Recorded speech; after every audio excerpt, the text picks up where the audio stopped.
Do we have to go back to the hearing room? I think we are in the hearing room. We're in it, okay. Wait, us, yeah, we're just gonna read the case into the record, and then we're gonna give the mic over to you. Is that okay? You with us? I'm Is on. it on? You guys can hear me, right? Yeah. Okay, here we go.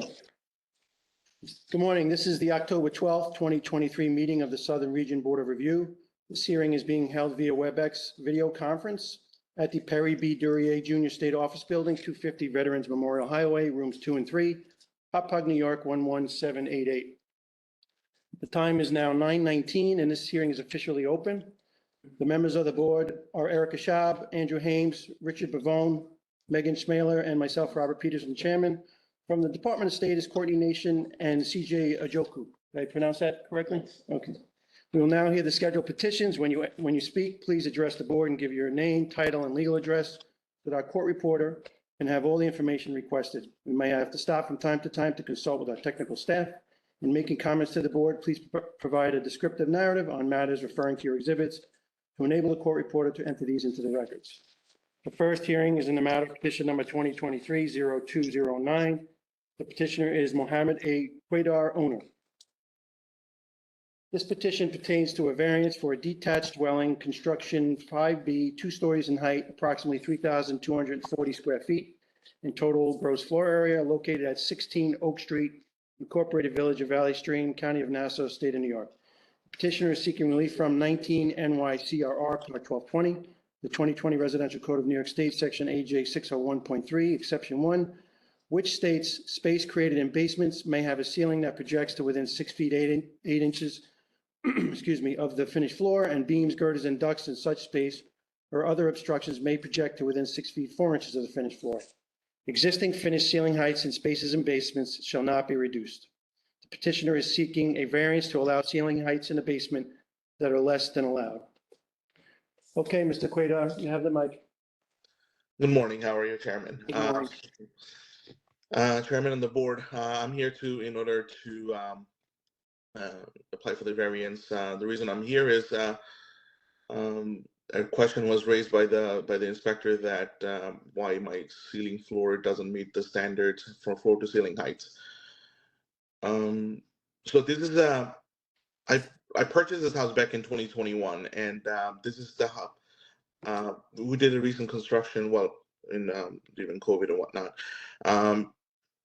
The existing ceiling height is nothing that we have changed. It was just the way it was as purchased. There was an existing bathroom there and existing, the plan pretty much explains how it was. But the floor was really uneven in the basement. So to make the floor even, the contractor, the worker, they had to put cement on top of it and put tiles on it, which kind of also, on top of being the ceiling height being that low, it even lowered the floor to ceiling height since the leveling was done. And of course, the tiles also added a couple of inches too. The construction was completed around COVID time and whatnot. But now now I guess I did not know that as according to state rules, I have to have a certain height clearance, which is right now, after doing all the construction and everything is said and done, it's a very, very expensive project to do. So either I have two options. Either I have to raise the entire house in order to get the enough clearance, or what I have to do is dig in to have the enough clearance, which both are not economically viable at this point. It's an enormous project, and especially if I dig in, that's even more expensive. And I don't know if I could mess up. It could also compromise the integrity of the house as far as the structure itself. It became a burden to me. So here I am trying to appeal, trying to see if we could get a variance or acceptance. It's just missing few inches pretty much from the top. It's not that high. We are able to walk. our head doesn't hit except the grinder area. Besides that, like, I primarily use this space for storage. I don't know, some of the exhibit also probably shows some messy storage that I have in my basement and the laundry room there. So that's my appeal here. If we could approve the Okay. Mhm. So code required ceiling height is 6'8", and the application says you have 6'1". And Yes, then beam projections or girder projections can be at 6'4", and you have 5'5.5", which is pretty significant encroachment into the 6'4". Just a couple of questions, and the board's just going to ask questions as well. Is there an active construction project going on? no, it's not. The construction has been done and finished in 2020, I believe. 2020, yeah, What- 2020. What was that construction? So the actual construction was demolition of the entire house and rebuilding it. So The entire house? the entire house, and then the extension of it. In the back, if you see the new crawl space on the right side, that was extended, and the first and second floor was redone. The As far as the foundation itself was not changed. There's Right, no. so just to be clear, the house was taken down to the foundation? Yeah, and the there was foundation a- stayed. Foundation stayed. Foundation stayed, hold on a second. Foundation stayed, then you had an addition for the crawl space on the back, so that was new foundation work. And then Correct. you reconstructed a dwelling on top of that? Correct. And when, at what time did the municipality pick up this basement problem? The basement problem was done is once we did the construction finished in 2020, and the COVID happened and whatnot. We are trying to get the CO done, where it was it was taking time for the inspector to come and do the inspector and the I guess the contractor who left the job pretty much. So I had to hire a new plumber and whatnot. Okay, so what did the plan show for the basement space at the time you got the permit to reconstruct the house? Same as It was this. saying, what do you mean? Was it The- unfinished storage? Was it Are finished? these the plans from the construction? This is the same plan that was submitted initially. So the plan was submitted to the municipality by a designer. Correct. And you hired the designer? Correct. And who's the engineer that stamped it? Or architect, It's an engineer, it's Frank engineer? That's- Saborga. Yeah. I think it's in here somewhere. So basically, they didn't pick up on on basement height. Yeah, I guess not. That didn't become a concern because we're just gonna keep it as a storage. So I guess they didn't pick up on it. All right, so if this were the plan, hold on, if this were the plans that went to the building department, we have on one side, the left side, an existing unfinished open cellar, which there's no cellar designation in the building code.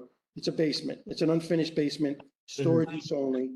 On the right side, it shows the walls being furred out and it says existing open cellar. Is that space finished or is that, No, that's unfinished. that's unfinished as well? Correct. So we have, and then we have some exhibits that have photographs that show the space on the left actually finished. You have tile on the floor, you have Right. drywall, and then some of the photos, as I mentioned before we started the hearing, some of the Right. photos don't jive with the plans. So, Okay. I'm We not, will- I'm not confident that the plans match what you have with the Um, photos. So I could explain the photos exhibit if to give you clear clarification on it. Okay. Mhm. Can we pull anything up on the screen or? He has labeled the exhibits. Okay, Yeah. so let's try and get through this based on the legend. So on the legend that I have, for the location of the exhibits, we have Exhibit A, which is at the door of the bathroom. Correct. And that shows some sort of black and white tile on the floor, base Right. trim, drywall.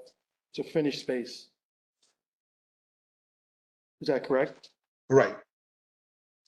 Okay. That space on the plan says unfinished, Gotcha. unfinished open cellar. Hmm. Was the basement, was this side of the basement finished after? This was finished after the plans were approved and the construction was done? Yes. That's what. Uh, All right, so, I mean, we can really dig into this, or do we want to have Mr. Cueto go back to his professionals and get the plans tight and come back? I mean, we could try Exhibit B Well, look at, yeah. is standing at the column there, facing back towards the stair. Showing the grind. There's a door there with a, like, it looks like a room that comes off the wall, the concrete block wall that's not on the plan. That's actually a YouTube. That's where the gas meter, water meter is. It's not on the plan. It's a meter room. So that's not on the plan. No. Usually, this that's- is like a kind of like kids play area too. So I guess you just want to keep those meters separated from the. I think I need you to speak a little slower and more clearly, if you can, please, because I missed what you just said. Oh no! Sometimes my kids go down there, so I just closed it up so they don't mess up with that meters and stuff. So basically, that's almost sort of blocking. Oh, that's over here. Could I ask a few questions? Please do, Megan, sure. You said that you purchased the house in 2021? 2011. Oh, 2011. Yes. Okay, that clears things up a little bit there. Yeah, I think 2021 as well. Yeah. Okay. So, is it a single family home, a two-family home? It is a two-family home. Okay. Mhm. And this side is open to just one of this basement is Correct. accessible? Okay. Correct. How many bedrooms are there in the building? Upstairs. Okay, I have two different units. One unit has 2 bedrooms, and the 2 bedroom and a bathroom and living kitchen area. That's a duplex. And the other side is a duplex as well. There is 4 bedrooms and a study room upstairs, and 3 bathrooms. Okay. And this basement is part of the larger unit or the smaller unit? This is the part of the, how do I say it? I mean, if you look at the plan, it looks kind of bigger than the other one. Actually, on top of this basement is the other unit, the 2 bedrooms unit on top of it. Okay, the top of the stairs that we see in the photo, where does that land you compared to the units That that you leads to described? mine, which is the bigger bedrooms, like 4 bedrooms. And Okay, that's so this space is part of the larger unit. yeah, this is a part of the larger unit. This is my personal use. Okay. I'd love to see the plans. Do you have the ability to show us the plans? The actual plan. Yeah, not just the floor plan of the basement. Oh,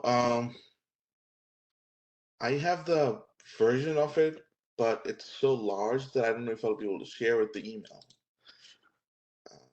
Because the email only limits to 25 megabytes. Let's see if I could somehow share it with you somewhere.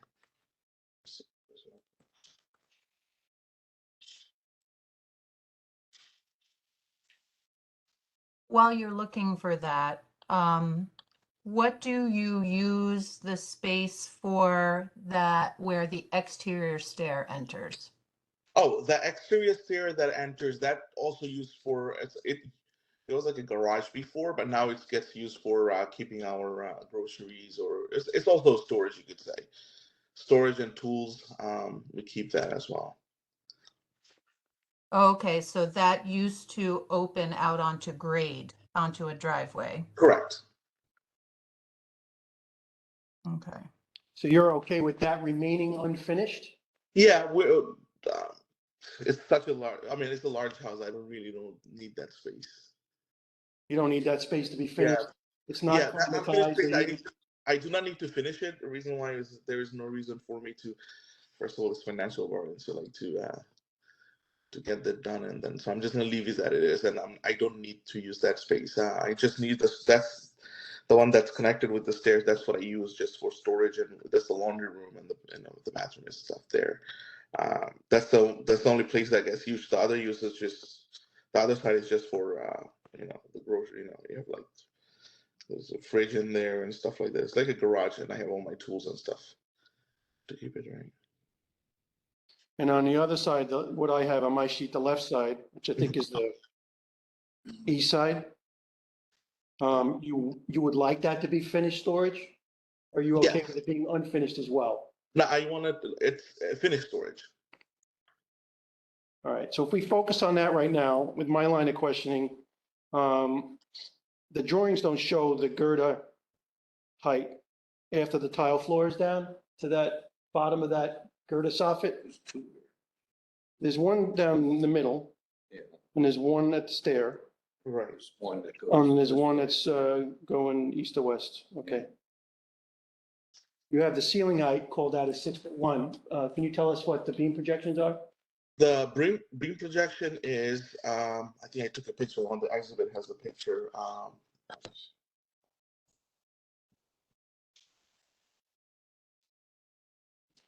Yeah, that was this. Read this one. No, I can't read that. Yeah. So the picture probably came out a little blurry, right? Yes. It shows That's all right, look at the photo. 3, 4, 5. It's 5 feet 6 inches. Yeah, that's It's exhibit really B. low. Exhibit B. I have a question. So when you submitted your application for a renovation of the dwelling, which is listed on the application from the village, it said that it was a house that was built around 1925. Mhm. Made a statement before that you took the house down, so therefore this is a new dwelling, correct? No, it doesn't. Well, took the house down, meaning like I did a renovation of the house. I did. There's some part of the house they'll stayed, even though I still got renovation because it's like majority of the house was done, was taken down, but some stayed. Some of the house remained. So maybe your design professional can answer this question. It appears that from what you're saying, you exceeded the 50% level of a renovation of an existing structure. So therefore would be considered a new structure. And didn't they identify during plan review, the ceiling or the height in the cellar or basement area at the time? So at that time, I could recall that they put an existing unfinished open cellar. Reason being that probably because of the height and whatnot. I don't know why they put it on. At that time, I wouldn't have the plan to finish it. That's why. Yeah, it when was the- also, Yeah. on the plans, it's an unfinished area, so. Right. It's finished. Sort of, well, it At is. that time, it wasn't, but But that was done after. One at a time, construction. please. Go ahead. That, the finishing of this area was done after construction, but the time the plans were submitted, it was an unfinished area. Therefore, the building plans examiner would not have picked up on the height. Right. The height wouldn't have been an issue. That's right. Yeah. By finishing it, it now becomes an issue. When did that lower level get finished? That was 21, I believe.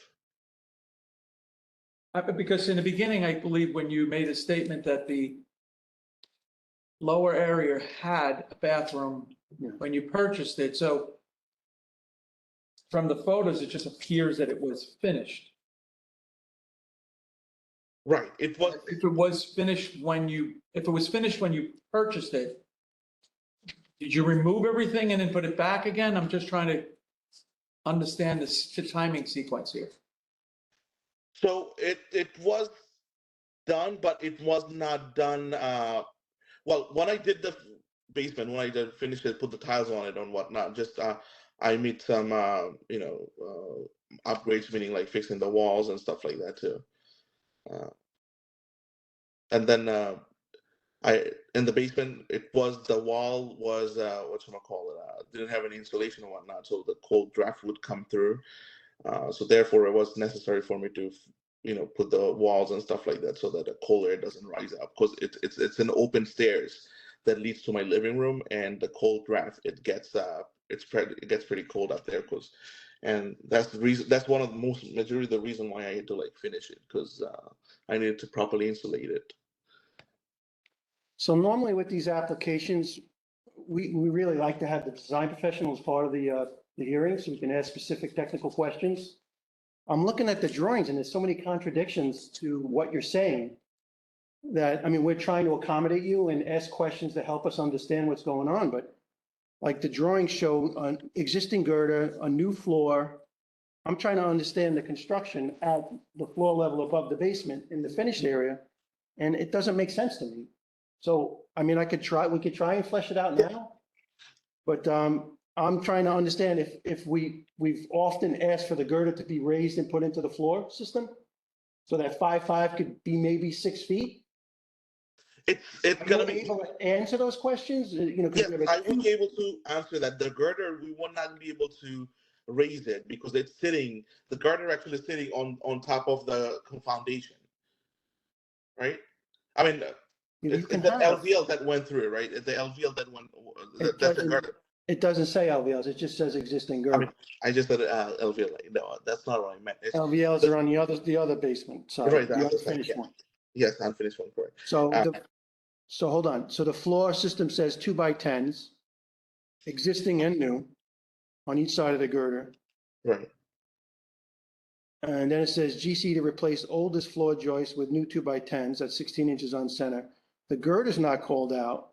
So you have let's say a 9.25 inch cavity. How big is the beam? Can the beam be upset anyway to increase the head height to the beam? The house is sitting on top of the girder as well. So for us to increase the girder up, you have to lift the house. We have to lift the house, which is, yeah, it's not economically viable. Well, it's a drop girder. The girder's below the ceiling height. The reason for the 6.1 and 5.5 difference, right? Can you Right. get that beam up in the floor cavity, do a flush beam, and get that 5.5 to say whatever it is? I don't know what the girder size is, to get it to maybe close to 6. Do you know, is that a steel girder or an LVL It's girder? not called out. This is a steel girder. That's the existing. If you look at the exhibit B, that's how the girder is. It hasn't been touched since I bought the house. Was never replaced. Didn't want to mess around with it because don't know for sure if it's gonna Sure, that's a steel you know, girder. change the integrity of this foundation. All right, I'm gonna throw this out here as a suggestion, see what you say. If you come down the stair and you make a right turn and you go down to the laundry room and down to the bathroom, would you be amenable to building a wall under that girder and making it unfinished storage? And then Yeah, we can having do the that. rest finished? That's possible. Because then you could still keep your bathroom, you can have your laundry room, you have your 6'1" height with no projections in the way, and have Correct. a wall completely under the girder with a door to go into unfinished storage. Correct. That's doable. Yes, that's doable. Okay. That's economically would not be that expensive. Can you tell me why there are two boiler rooms shown in the plan? On the left side it says existing boiler. Where's the other boiler? On the right side, you mean the unfinished existing Yeah, open cellar? yeah. Yeah. Okay. So there's two different boiler for two different apartments. Remember, it's two different Okay. units. Yeah. They're for the separate room Correct. parts, okay. I like your suggestion. I'm just trying to get some kind of solution for the gentleman. That's a good solution. Any questions with regards to smoke and carbon monoxide detectors? I think they're shown on the plan by the stair. Yeah, I do have that. Yes. Do we want, I think do we want the door intercommunicating between both sides of the dwelling units? Yeah, Okay. yes. Okay. And the other side, Mr. Cueto, you're okay with that being remaining unfinished storage? Yes. Okay. Um, Mr. Quaidar, did you add the baseboard radiant heat when you did the wall finishes and the floor finishes in this space? Yes, I did. I had to because it was too cold in the basement. The cold air would rise to my living room, so I had to have in the winter to have some heat coming in, so that with the tiles and the floor, it just gets cold. So I had to do that. In one of your photos, it shows a washing machine or a dryer next to the stairs. Well, that's a trash. I'm sorry. Yeah, that was my washing machine that just broke down, so I had to temporarily keep it there, and then I had to throw it out. Yeah. Okay, it was Sorry about. confusing. Yeah, Yeah. it was broken. Yeah, it's not good. Yeah. Is there a shower in the bathroom down there? No, there's not. Just a toilet and a sink. Are there any projections below the ceiling in that hallway to the laundry room and the bathroom? And the photos look like the ceiling has flush recessed light fixtures. Are there any pipes or anything in that Uh, space? Which exhibit are you looking at, Chairman? I'm looking at Exhibit B. Exhibit B. Okay. Is there any? Yeah, I don't think there's a photo looking back towards the bathroom, so I wasn't sure if there was anything dropping No. below the 6.1. It's Okay. all, it's all empty. It's like a empty space pretty much. I mean, there's nothing. No other projection. And the boiler room on the plan shows that it's got a fireproof self-closing door. Correct. It seems to be a rated enclosure. Correct. It's actually, if you look at Exhibit B, it's to the right side of it, which is it's a steel door, fire rated. That's what my guess is. Okay, Yeah, it's the same one. okay. Do you use this space for sleeping? Any overnights for kids or No. summer parties? No. I have plenty of room upstairs. So This we, primarily gets used for kids play or their toys, and then sometimes we put like in the winter time put some plants in it downstairs to keep it. It's like a greenhouse effect in a way, type of save those fruit well, trees. we talked about unfinished storage. Mhm. So if there is an approval forthcoming, it would most likely be for unfinished storage, not for recreation space. Or Okay. habitable space. I just want to make sure we're clear with that. Okay. Understood. I have one last question and then I'm done. With this gray tile on the floor, do you know how much it was built up? How many inches from the floor? You That said went there was some leveling cement put down and then the tile. Initially, the cement was very uneven, so I think they added like about 2-3 inches, maybe or more, with the tiles and everything.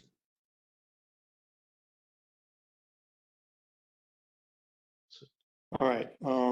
3 inches, maybe. So I think we would need to be clear on what unfinished means. If we would allow the floor to remain, or you need to take it out. I mean, you've got concrete block at the bottom of the stair, then we have drywall. If we put a wall in that column line, girdle line, all that nice tile you have, the checkerboard type stuff down there could stay. And in the storage room, I think we would need to articulate what we're expecting. I don't think I would require taking the time. Okay. What about the walls, the unfinished storage designation? Because they're instituted in the state. You sort of finished store. Um, And does it require? Well, then it's just controlling behavior and Yeah, it's finished and if it's heated, it's, and it isolates the room. Right, but then at that point, that isolated room, does it require, it needs to be spindle on? mhm.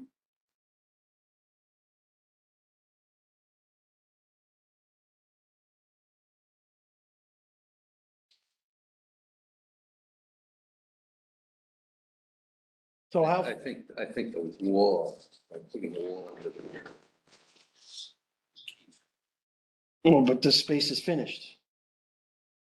So we can condition approval for unfinished storage or finished storage. He said he was amenable to unfinished storage. Takes the projection out of the equation. If Yeah, it's but- finished, you're conditioning the CO basically.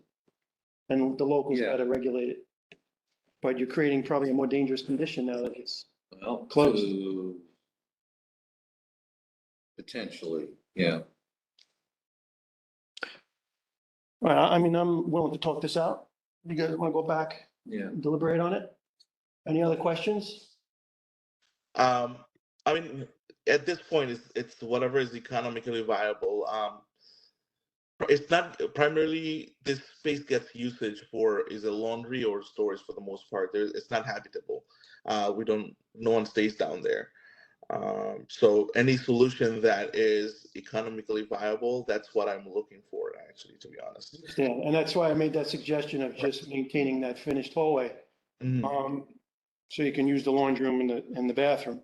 Right. But if we do approve, the construction of that wall to eliminate the head height projection issue, what is that space on the other side of the wall? What are you allowed to do there? Not habitable. And how far do we go to make it invitingly finished, which is Courtney's favorite word?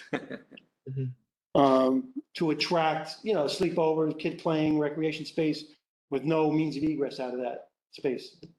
Well, So, the egress, you could say the egress is, if you look at I also gave Exhibit C1, right? Exhibit C1 right by the stairs that leads out you could see the doors, stairs through it, right? Now, That would be the question becomes, egress, if we require a wall under the girder, the main girder, then that's isolating the space on the left that does not have a means of egress except for one door. Which, if it's storage, that's. So is it possible without building a wall, just leave it as it is because of the emergency situation? If you need to have something, you have an egress. If you look through Exhibit C1, that would be the best solution for me. Actually, just leave that as it is.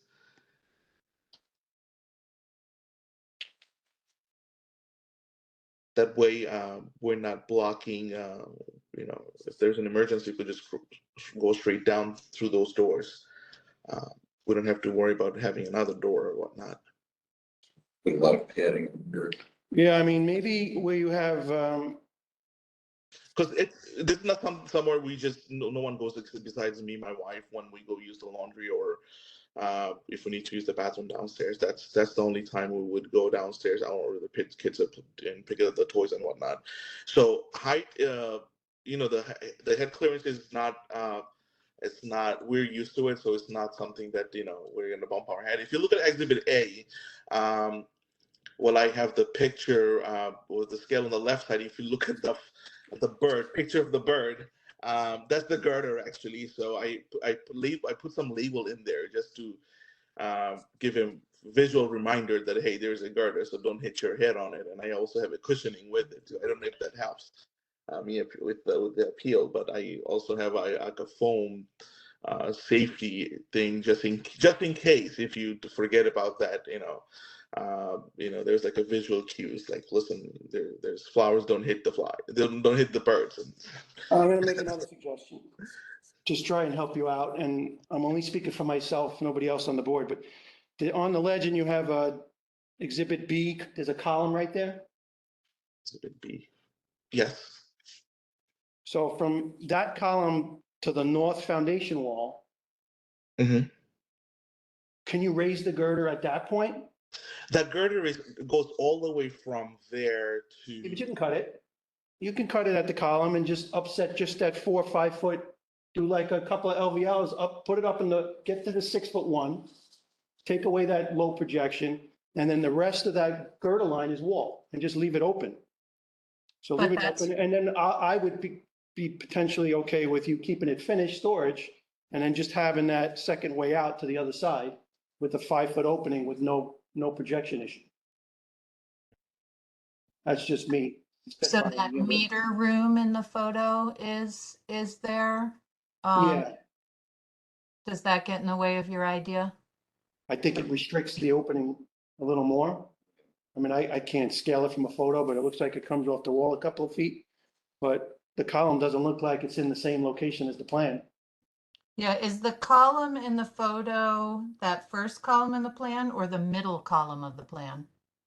The column on the photo is if you're coming from the bottom, that's the first one. Near the stair, not near the laundry room door. Near the stairs, correct. Okay. Yeah, it's one of these wide angle photos. It's hard to tell. Yeah, this is the wide angle side, yes. Just to cover more. Mhm. Oh, the heating systems that are shown on the drawings, gas, diesel, That's gas.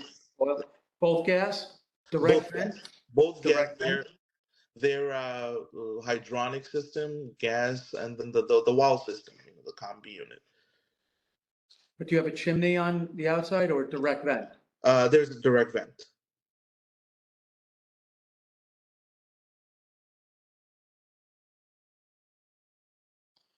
Yeah, so we're making a bunch of suggestions. I mean, we can maybe discuss an approval that might have either do unfinished storage or have a escape and rescue opening installed. So then he can weigh his costs and work with the local on how to Know get. if that can be done on the outside. We don't have a site plan. What's on that side of the house? What is on the north side of the house? We don't have a survey. Which one? The north side of the house itself? Let's see. Towards the bottom of the sheet. Oh, no, what is on, Had there been a driveway, if that was the opening to the old garage? no, that would be on the west. Or, yeah, The west side it's is on the the east side of the house. east side of the house is well, there's another house next to it. There's not that much opening. There's just there's nothing actually. It's just the between two houses. So why did they close up the window on that side, the concrete block? Or is it existing crawl space access? Where is that going? Which one are you specifically? Where you see your notation D1, it says existing boiler room. Right above that, it says existing crawl space access to be closed with concrete block. So what was that before? That it was a crawl space. It was just some of the crawl space were missing concrete block. I don't know why. It was just open, and there was like used to be. It was a mess. Let's put it that way. So I had to finish it, fix it. It was an Crawl old house, space, very because it old was house. 6'1". Right, but if that's the side of the house where you said is the next door neighbor, what structure was there? It just doesn't. No, the crawl space access was for this basement. This guy's calling it a crawl space. Yeah, it really wasn't. I mean, I do that sometimes if it's Never under was. 6 feet. Yeah. All right. I mean, even though it shows, I'm sorry, even though it shows the old crawl space access, there's nothing actually from outside the way it was before. So it was just. I don't know what was the purpose of that actually. It was just, but the main purpose of me closing it because also the cold draft would come through in the winter. That was another major thing that I had to do, like close, just make sure you close it up with that. It was missing concrete block. I think the design professional copied a note, because the same note is up at the crawl space on the top right and didn't adjust it. The window got filled in, but I'm sensing that it wasn't a window to a crawl space. Oh, but it was yeah, that's right. Yes, there is no window. The drawings are very inaccurate, so it's very hard for us to understand what's going on here. I'm sorry that I'm looking at all of the exhibits digitally and I don't have the letter labels on the photo, but there's a photo with a window, with a red box or something like that on the windowsill. Which That's Exhibit D1. Okay, and that's looking at the window that's below where you wrote D1. Right. So to the left of that window is that meter room you talked about? So the left of the window is the boiler room, existing boiler room, and the right of it is where the meter room is. I mean, if you're looking at the picture, on the left side is the meter room, on the right side is the boiler room. If you're looking straight at the That makes more sense. Okay. Yeah. Okay. picture. Sorry. The left side is the meter room, the right side is the boiler room. Yeah. Okay, we don't really see the boiler room in Oh, this. yeah. Is that correct? Yeah, it's correct. Okay. It's on the right side, or it's right by the where the Okay. wet paper is. Yeah. I mean, considering all the testimony and what we tried to flesh out, is there a path here for conditional approval, or should we have him come back next month, or maybe get a motion to do that, or do you want to deliberate on it? Deliberate. Erica? You know, I'm not good with plans, so I would like updated plans because it helped me Good understand catch. it better, but that's my personal opinion.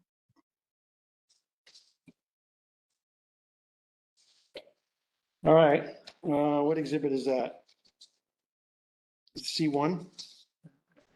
C1. I didn't pick this up. Mr. Bavone just brought it to my attention. Exhibit C1, at the bottom of the stair, looking into the unfinished space. Mm-hmm. Looks like there's a ceiling drop. The door swings into the space. There's green board on the ceiling, and it looks like it drops down to Substantial. substantially. It's actually one step down. The drawings show a 6'1" ceiling height. And that does not look like it's 6'1". That's more than 6'1" actually. What's the height of the door? Going into that space. Looks like a conventional 6'8" door. It's a 6. Yeah. If you look beyond the door, there's looks like a soffit or a drop from the ceiling down. Can you see that? Right. You're talking about the green ceiling and then the drop right there, right? Yeah. Yes. I mean, I have a pretty good eye. I would think that's like 5 feet. That's Well, another how beam. many steps, when you get through the door, how many steps it's- down to the? It's to the 1 and concrete? 2 steps. So actually, the ceiling height of that side is much higher than what I have in this side. We're not seeing the steps because that was the No. garage. If So you the read garage look at was- it right after the tiles, there's like a gray, and right after the gray, there's like another the mat. So in between the mat, I don't know if you could really see it. In between the mat and the tile, there's a gray step. It doesn't show that on the drawing. Yeah, Yeah. this is another thing that isn't shown on the drawing. I really feel like, I'm sorry, if you have the digital one, you maybe could zoom in and you could see that actually. If you have the digital picture. I see what looks like a step now that we're discussing this and you're pointing it out, but your plan doesn't show steps there or the change in the floor level. So it's just another thing on the list of things that aren't correct on this plan. So can I make a motion that we adjourn this requesting more detailed plans with the design professional to appear? Be able to explain the drawings because there's so many discrepancies. To rule on something may be not the right ruling if there's other things that are not accurate. You understand what we're saying here, Mr. Cueto? That there's a lot of things that we're trying to accommodate you and get through this as best we can. There's too many variables and the drawings aren't accurate. I actually would like to see the drawings that were filed with the building department. I agree So, with that. and then maybe taking some of our suggestions, go back to your design professional, and then come back with a comprehensive submission, and then we'll get you to the finish line. So at this point, as far as the drawing itself, what's your suggestion? Like, would be come close to the solution? What would be your suggested steps? Suggestions, well, we need accurate drawings. Okay. All right, so get as much of the structural information on it as possible. The heights to the girders, all the girders. You have the ceiling height, The width of the soffit. the width of the soffit, the correct denotations on the drawing. There's a lot of notes that aren't accurate. And it Explain- could be presented as an existing conditions for instead of this proposed stuff that already happened, right? So have them drop the existing conditions, and then if you have proposed changes to help for the variance, that would be the newer proposed items on the Yeah, drawing. like a maintain, something that's not legal or proposed would be shown as new. Everything else should be existing. Maybe a section through the basement, you know, that shows those height relations. It's typically what we see. Like to see site plan too. A survey or a site plan, And you previously approved drawings, so it would be helpful. and the Is there previously- any other solution that's very economic about? Because I have to get the architect in and then, you know, I have to do both of the double heading and stuff like that. What other solution I have besides? I mean, if you want to say you're going to make everything unfinished and take the bathroom out and, you know, maybe we can get that done today. I'm okay with the bathroom. So you got a letter there, right? Which means it's not used as a playroom, right? Okay, No habitable space, actually unfinished storage. okay, That's why I was trying to get him before. Like your former garage space, like you described your former garage space. gotcha, okay. Well, that's one solution. Now, the other Come solution back to you. is, I'm just trying to get there. Yeah. I'm sorry, go ahead, Mr. Quinn. all right. I guess I mean, I just want to get it done and over with, to be honest. I'm okay to remove the bathroom if I think that's the easiest solution economically. All right, well, hang tight then. We'll talk it out. We'll come back and we'll see if we can get some kind of path to approval, but it might be some strong conditions. The reason why you say that, just me going through the architect drawing, designing, it's these things are very expensive nowadays, and then going back and forth between them, coming in, it's so much of a hassle versus just having somebody just come in and remove the bathroom. I Well, mean, it's hard to hear that. You know, that's a competency thing that they probably shouldn't charge you to make these corrections, but all you know, but it's right. these guys are not easy to deal with, to be honest. It's Well, they're not, apparently the firm you're dealing with is not a registered architect or engineer. right. All right, so are we okay with deliberating on this? You guys up there? Okay. Hang tight, we'll be right back. We'll do the best we can. Okay, thank you. Thank you.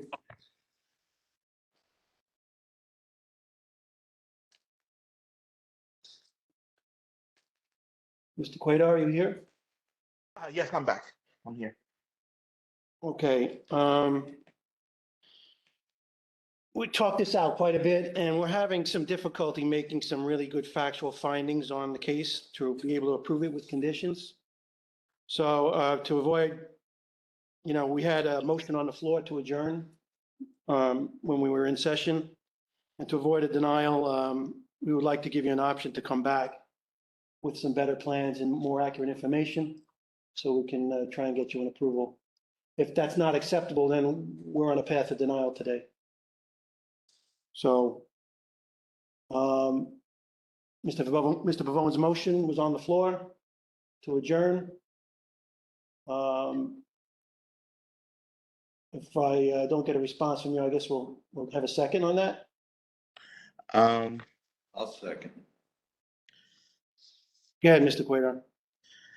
So, just for my clarification, either I go through it where I give you more accurate drawing and come back and meet with you guys again, or I could have the option of removing the bathroom and then that'll be it. Not just the bathroom, you might have to remove all the finishes on the walls.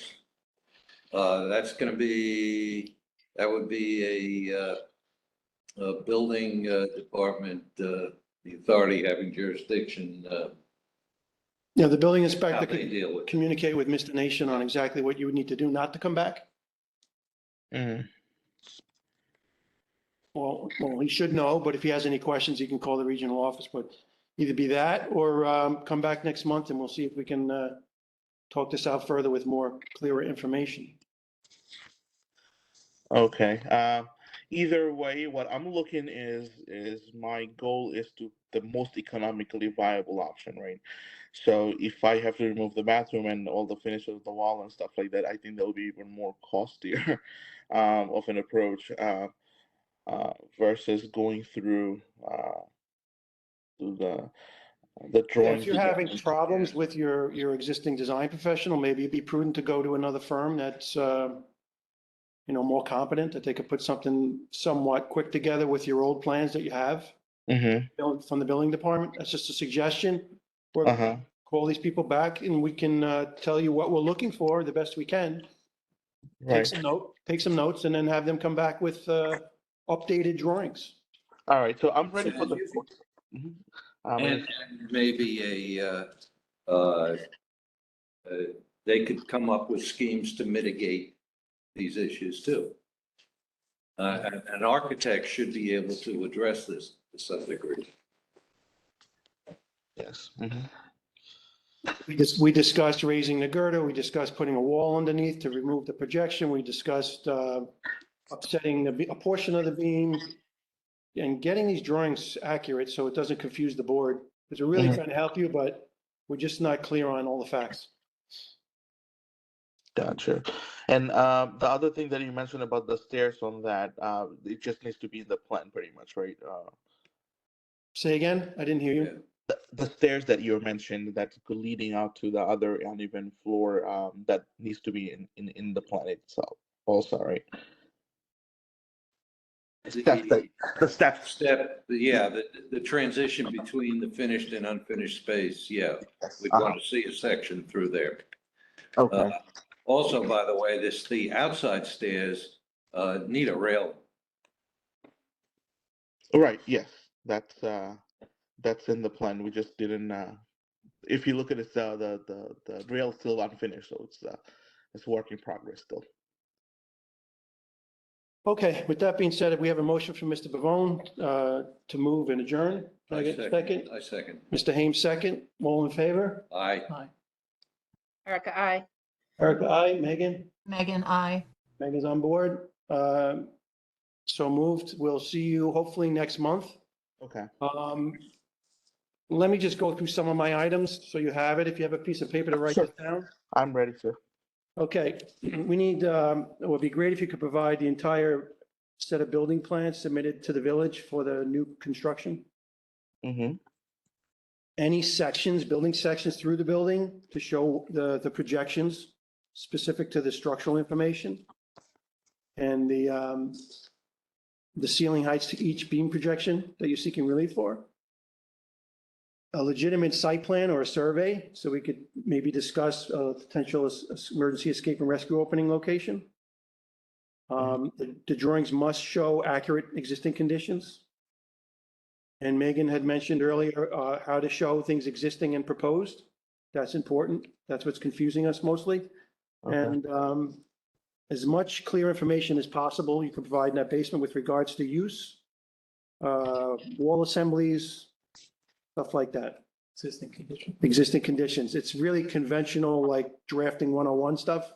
Uh-huh. But yeah, this one plan is throwing us off quite a bit. So hopefully when you come back, and if you want to bring the design professional with you, that's always prudent, so we can, technically discuss the details.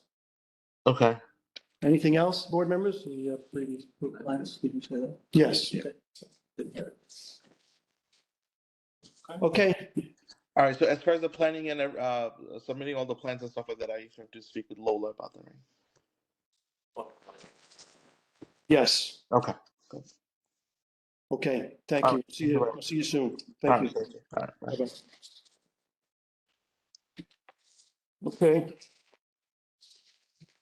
What do we have next?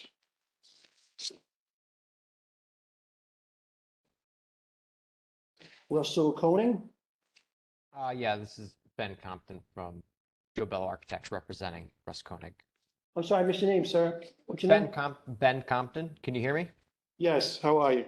Good. Just you today? Just me today, yes. Okay, so we're gonna read the case into the record and then we'll hand over the mic to you, okay, Ben? Thank you. Thank you. we're on the record, right?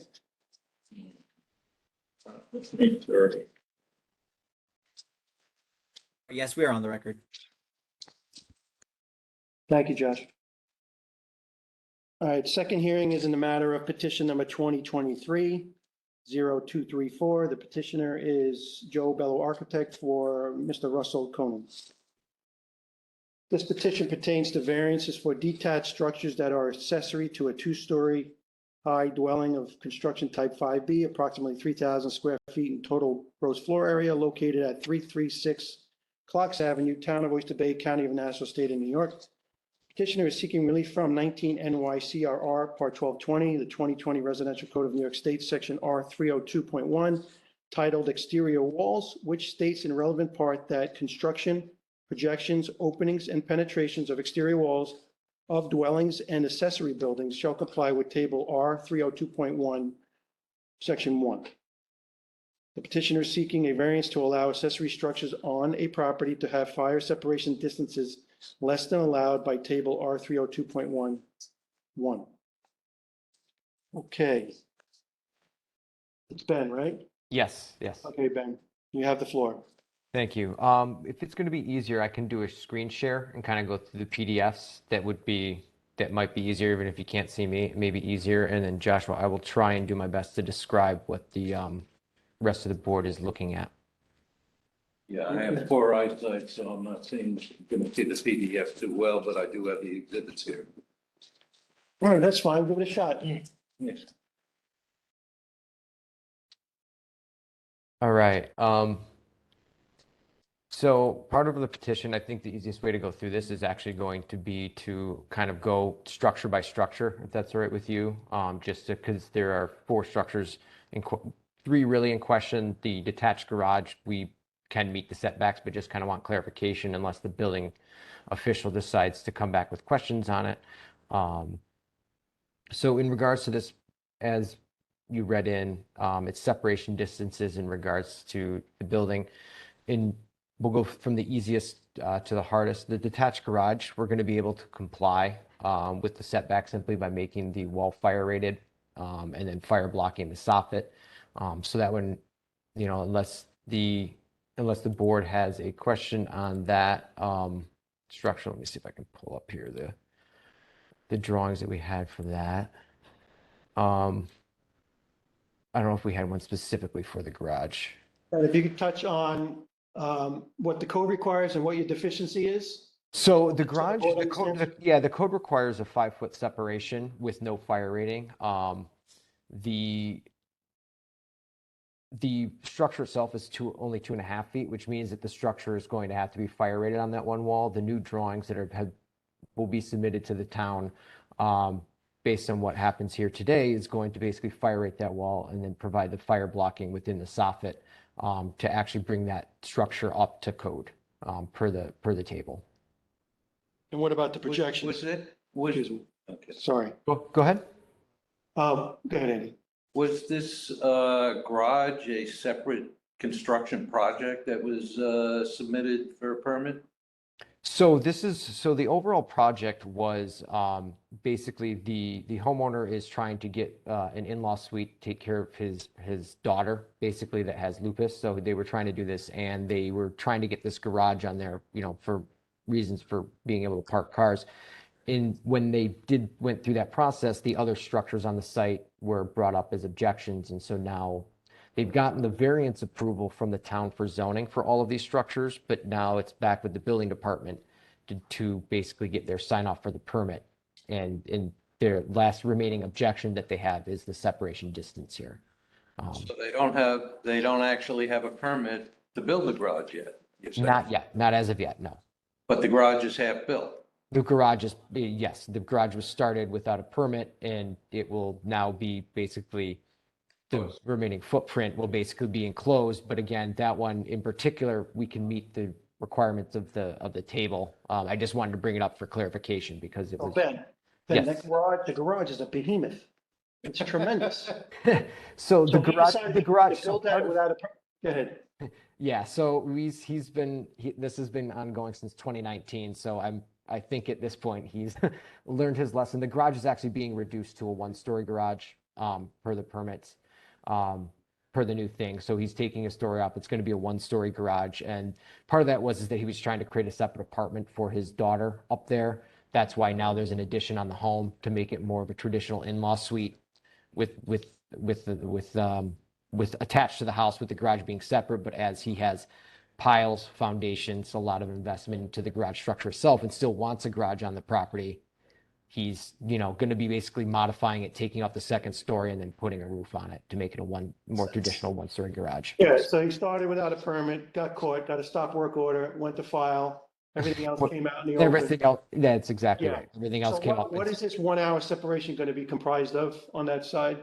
It is going to be the siding, which I believe is going to be a hardy board, and then we have called out for the 5/8 dense glass on that side. Which So you have UL Assembly cited for that side? yeah, basically. Let me see Okay. if I have we had sent in, basically emailed in an exhibit on this after the fact when we kind of started getting into this. Let me see if I have the section through the garage there specifically called out.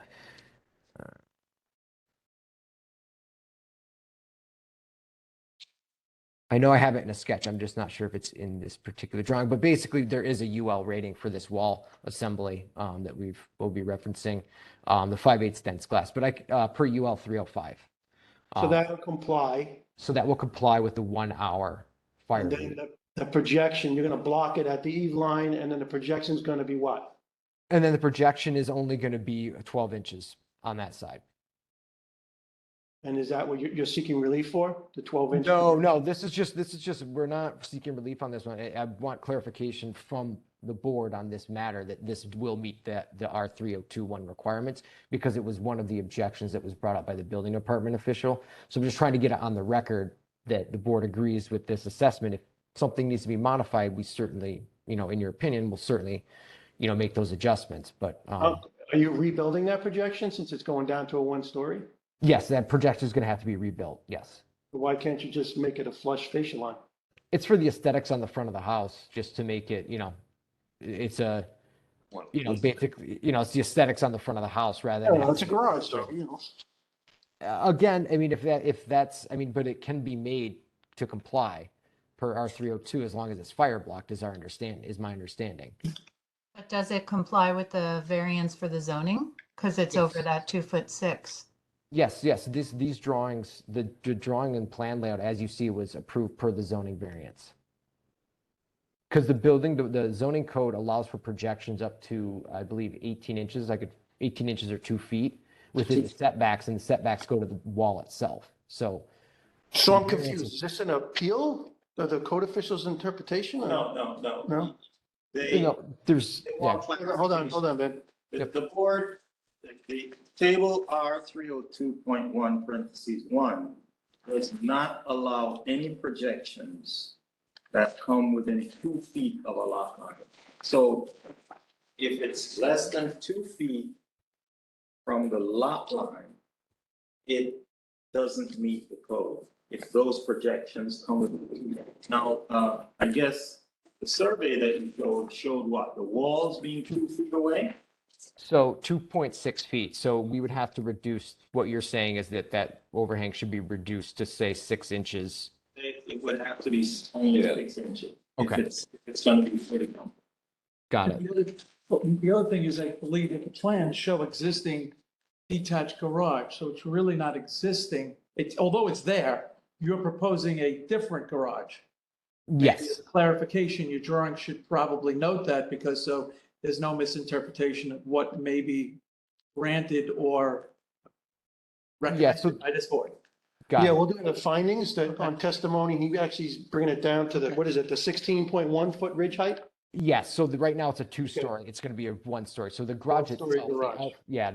the walls and the structure itself is existing, but it is just simply being modified to bring it down to remove that 2nd floor and bring it down to comply. So you can't get the soffit overhang, eve overhang at 6 inches? No, I can. That's what I'm saying. I can do that. Oh, I missed that? Yeah. I thought you said 12. No, Okay. I said it's currently shown But as then 12, there's but no variance for this. no variance for that required. there's no additional variance. We already have the variance for that from the zoning board. No, So I'm talking- basically, yeah, because What we see. yeah, we got into one of those things where both the state and the town wanted the other to go first. The town went first and basically approved the site plan as was shown, with the setbacks basically with the understanding that the building department and that the state building code would basically dictate what would have to ultimately happen to these structures. So based on our discussions today, I will have to modify our drawings and file an amendment to go back to the town to update these drawings with the town for zoning purposes. So garage protection 6 inches we can make happen. Next building? The next building is, we will touch on the boat slip cover. This is an existing boat slip, which this is basically showing the distance between, this is the boat slip on your right, in the first image on the left, and then the adjacent boathouse that is also an existing boat slip is the building on the left. There was an old boathouse here.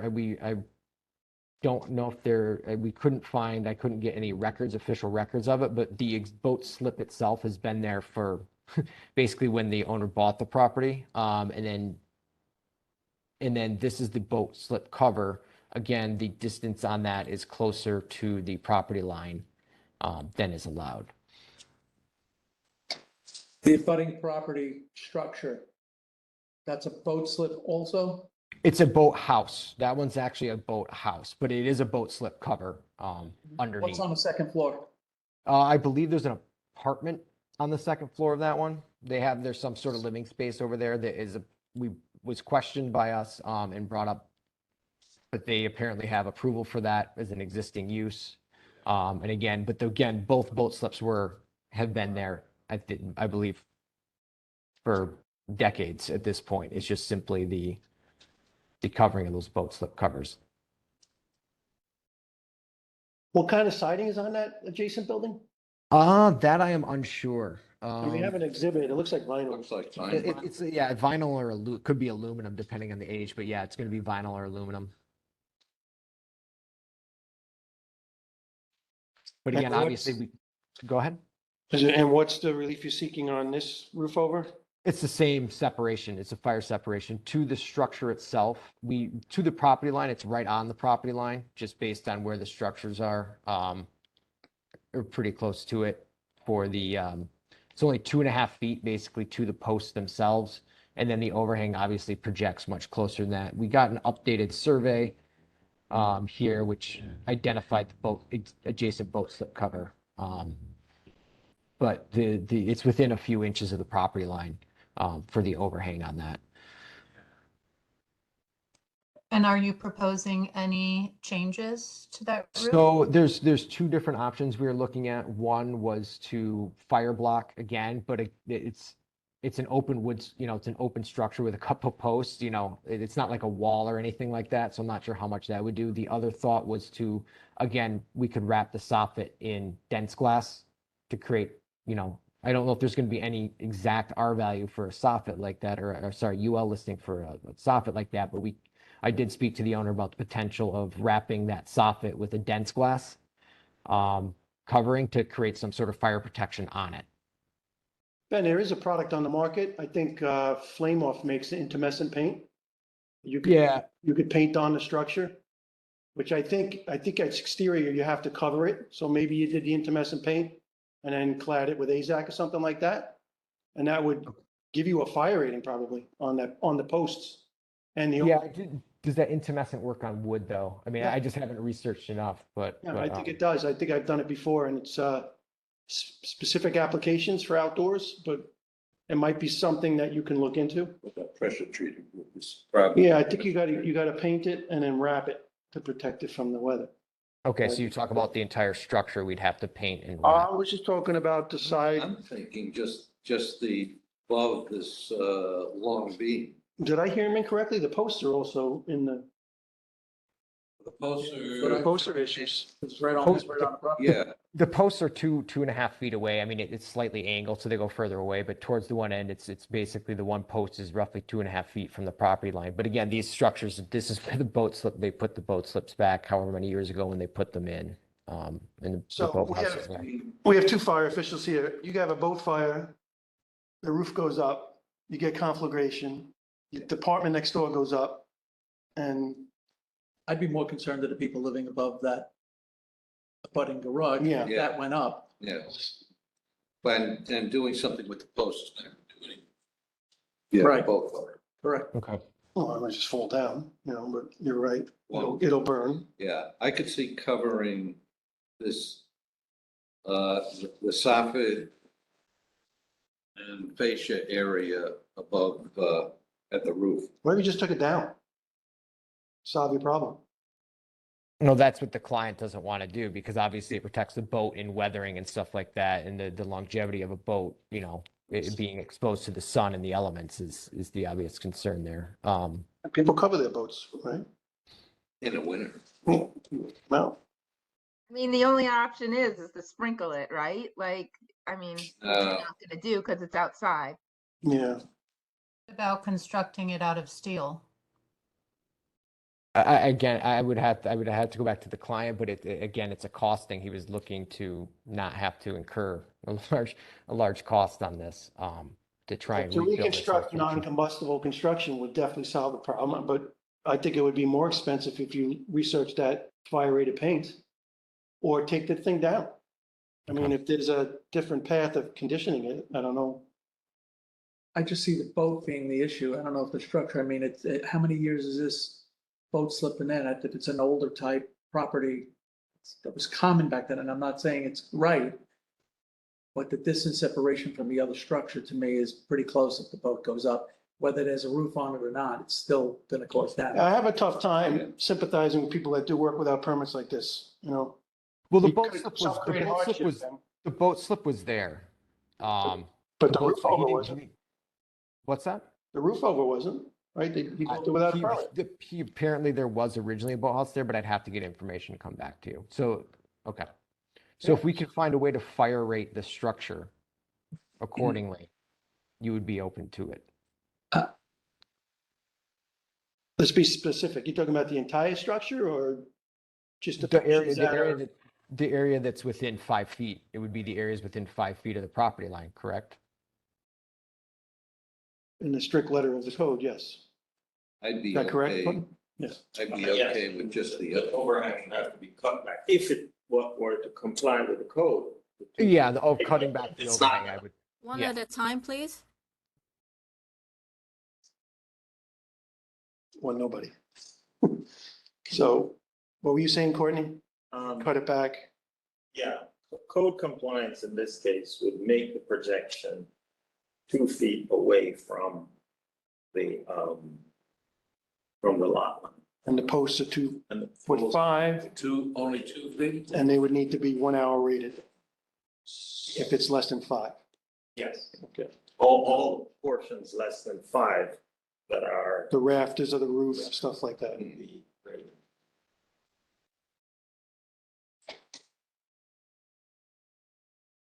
So, again, and I expressed how I feel. I can't speak for the other members of the board, but I'd be. it's okay not with- great. What happens if they were to put an assembly wall just on that north side underneath and rate the roof underneath? So in case there was a fire, that it would be contained somewhat in the structure That's a good itself. suggestion. Yeah, What do you think, Mr. Architect? I could propose, see if he's Not a open bad to it. idea. And it's I not an could- expensive idea. I could propose that as an option to basically fill in the in-between, cut the overhang back to 6 inches and then put the, basically infill in between those posts with a fire rated assembly, similar to the garage. Right. At least it would give anybody, if there was a fire, the ability to getting out of the other structure. Okay. well, there is a fence along the bottom, except there's one opening here. and Yeah, I mean, that's, I think it's trying to get on and off and load the boat. Again, that's why, again, I'll talk to the client, see if that's something he's open to. But again, that's certainly something we could entertain. But if he's not open to that and we fire rate the structure, would we then comply with the code at that point? If we fire rated the posts and the overhang, cut Yeah, I back to mean, 6 inches, Code we would, compliance is up to the local, if you're asking us for Okay. our opinion, you know. Well, except yeah, unfortunately, I tried to have these conversations with him and he directed me to go to the state for this, so. Mr. DiCarlo. Yeah, you could probably speak to Yeah. Laura. She's pretty good at the code if you wanted to speak to her about. Okay, I think she's department head there, okay. or Mr. Nation. Yep. We have another structure, right? Yeah, so we'll leave the northern one for now. This other structure down, the southern shed, is adjacent to the property line. It's a prefab structure. That's there. It's on a concrete slab, so he's looking for relief. There are no other structures within 5 feet of this one. So basically he's looking for relief to have that shed be able to be maintained.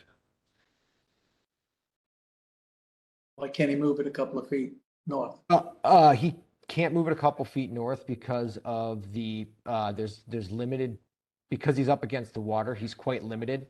And this is actually his drain system. It was quite a task to find a way to get a proper drainage system in this to retain it on the site, considering the depth and the flood elevation in the water table. So we were kind of limited to making this a trench drain type of basically basin to maintain the water on the site.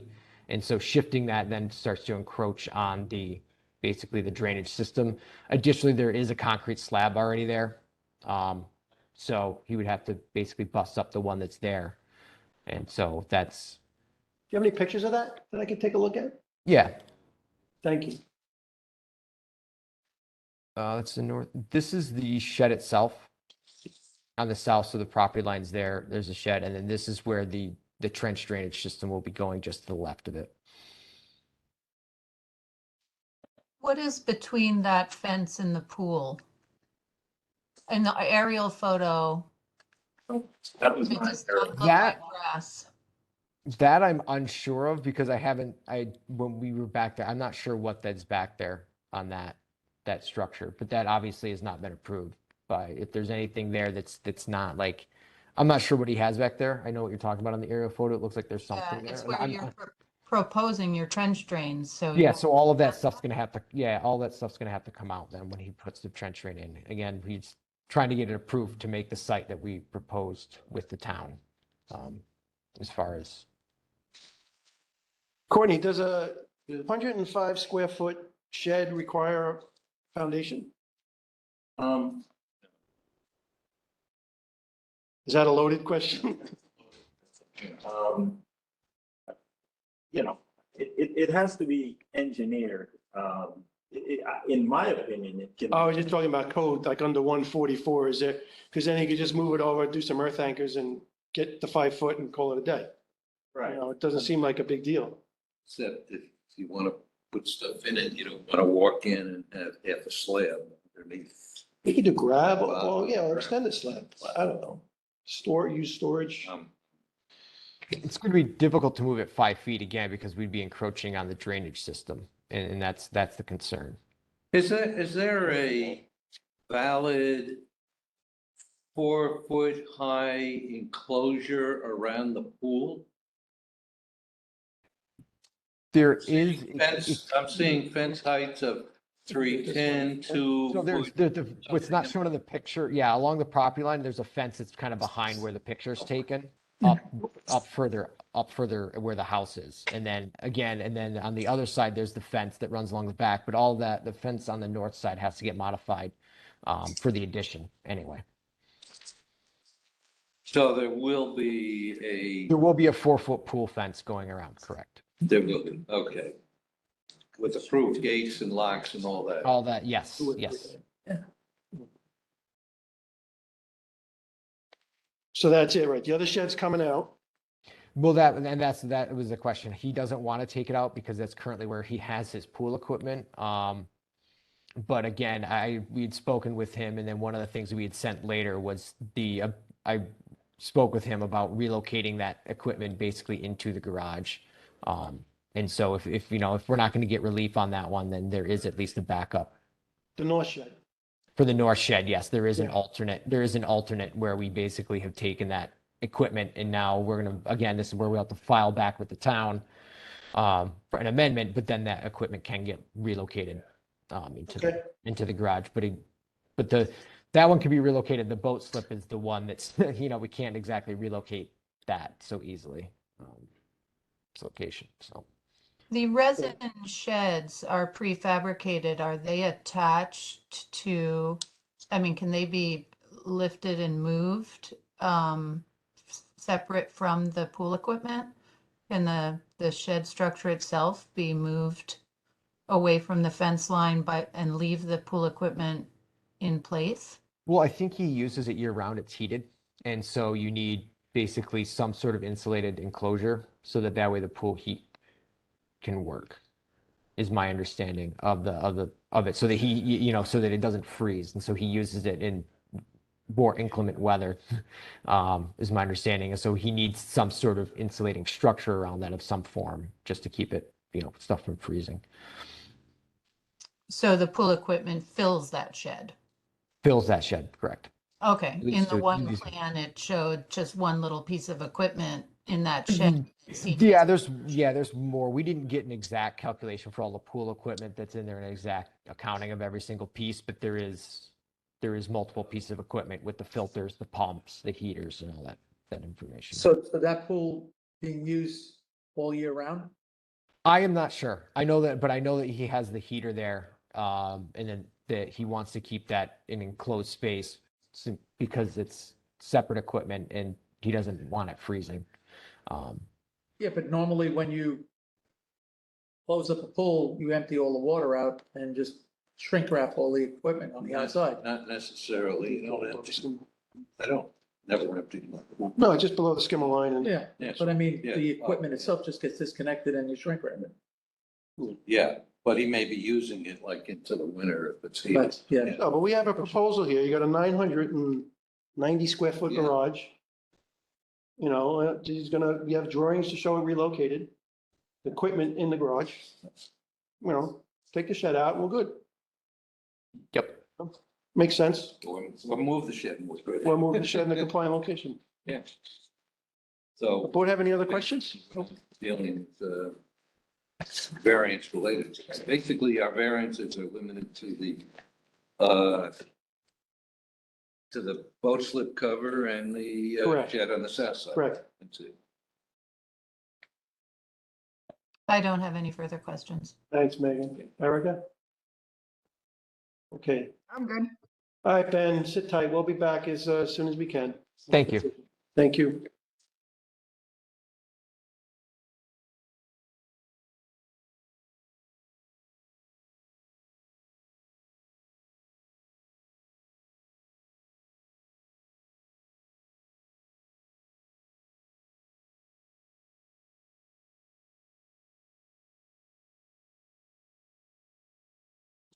Okay.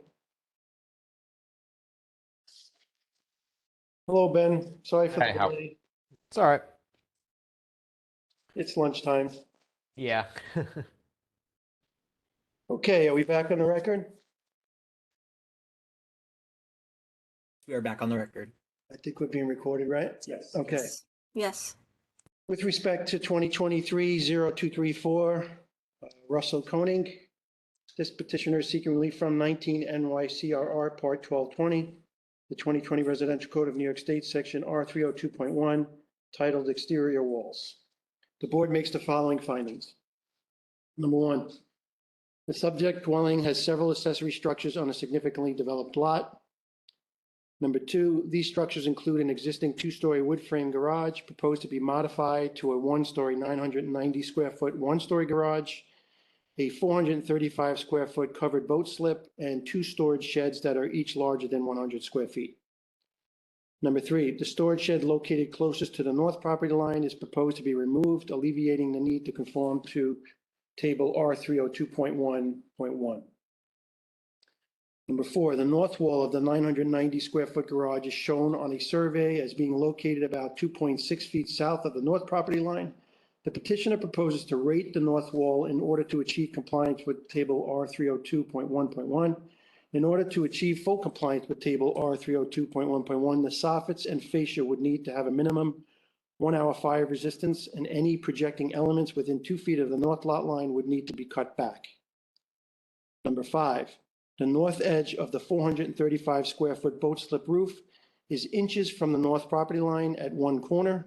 The petitioner proposes to provide a minimum 1 hour fire resistant rating at the north soffit and the fascia of this roof. Number 6, the line of posts supporting the boat slip roof is about 2 feet south of the north property line and is of combustible construction.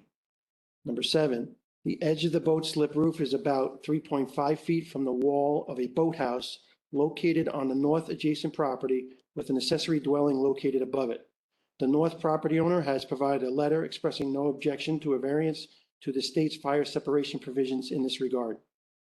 Number 8, the second storage shed of approximately 105 square feet is located in the southeast corner of the subject property.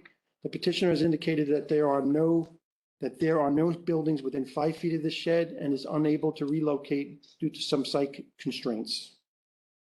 Number 9, the minimum enforcement standards set by the state's uniform code at 19 NYCRR Part 1203.3A1I allows sheds that are less than 144 square feet to be exempt from the requirement of a building permit.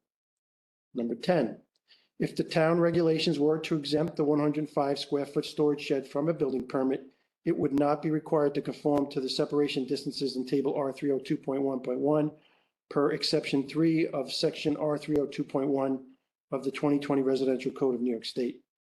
Number 11, the town ZBA has granted variances to permit the accessory structures in this application, including the 105 square foot shed, to be maintained at their current locations on this property. So with respect to 19 NYCRR Part 1220, Section R302.1, the board finds strict compliance with the provisions to the Uniform Fire Prevention and Building Code would entail practical difficulties or necessary hardship and would be physically or legally impractical. And the granting of this variance will not substantially adversely affect the Uniform Code's provisions for health, safety, and security. Wherefore, it is determined that the application for variances from the provisions of 19 NYCRR Part 1220, Section R302.1, be and is hereby proposed to be granted with the following conditions. Condition 1, that no storage shed shall be located adjacent to the north property line in violation of Table R302.1.1 of the 2020 Residential Code of New York State. Number 2, that the north wall of the 990 square foot garage shall have no openings and shall have a minimum 1 hour fire resistant rating. The soffits and fascia of the projections north of this wall shall also have a minimum 1 hour fire resistance rating and shall not project within 24 inches of the north lot line. Number 3, that the north fascia and underside of the boat slip roof shall have minimum 1 hour fire resistance rating. The rating of the roof underside shall extend for a minimum of 5 feet from the north edge of the roof. 4, that the north post supporting the boat slip roof shall be enclosed to provide a minimum 1 hour fire resistant rating. Number 5, there shall be no storage of any kind between the boat slip and the north property line with combustible elements such as guards, railings, etc., within the 5 foot separation being removed. Does that make sense? Can you please clarify? So that the fence that's there, is that you're saying that fence has to be removed that's there, or that they just can't store stuff? Now, that's the fence on the property line. We're talking about that lattice work that's around the boat slip. Oh, okay, yeah. I mean, just while we were waiting, I actually called the owner, and he's open to basically putting a fire-rated wall there along that north side, basically infilling all that side with a fire-rated wall would match the garage. So, I mean, it would still meet what you're saying. We would just be doing that with the wall. That would be a better way to go. Since he was open to it, you guys said that you would like that. Would that alleviate then the need for the 5 foot fire rating extension on the inside at that point? Yes. Yeah. Okay. Should we modify these conditions? It's to do things. Yeah, I don't like Yeah, to. we need to modify the conditions, right? We could add to number 4, just say as an alternate, a fire rated wall. I believe it was number 3 that was 5 feet from the north edge. Oh, yeah, okay. There's an ultimate fire rated wall along the north side. To Clara, All right, we're gonna just go off the record for a second and try and get this done, and then we'll come back on the record. Yeah. Thank you. I think I read number 2. I'll read it again. That the north wall of the 990 square foot garage shall have no openings and shall have a minimum 1 hour fire resistant rating. The soffits and fascia projections north of this wall shall also have a minimum 1 hour fire resistant rating and shall not project within 24 inches of the north lot line. Number 3, there shall be a wall constructed at the north of the boat slip, which shall have no openings and shall have a minimum 1 hour fire resistance rating. The soffits and fascia of projections north of this wall shall also be a minimum 1 hour fire resistance. Number 4, that the north posts supporting the boat slip roof shall be enclosed to provide a minimum 1 hour. Oh, we don't need that. We don't need that one, Yeah. Okay. but that's going to be within the wall. Yes. All right.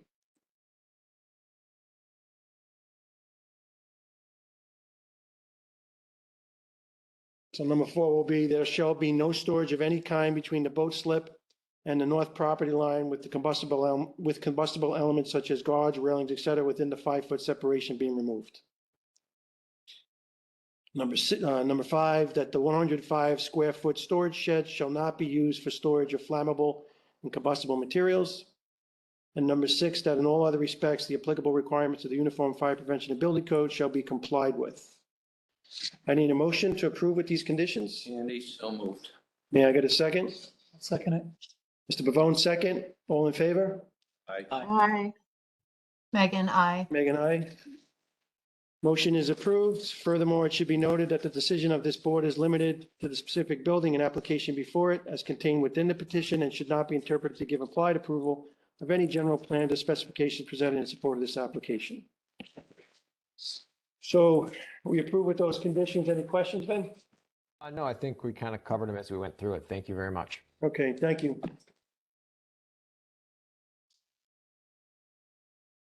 Oh, boy.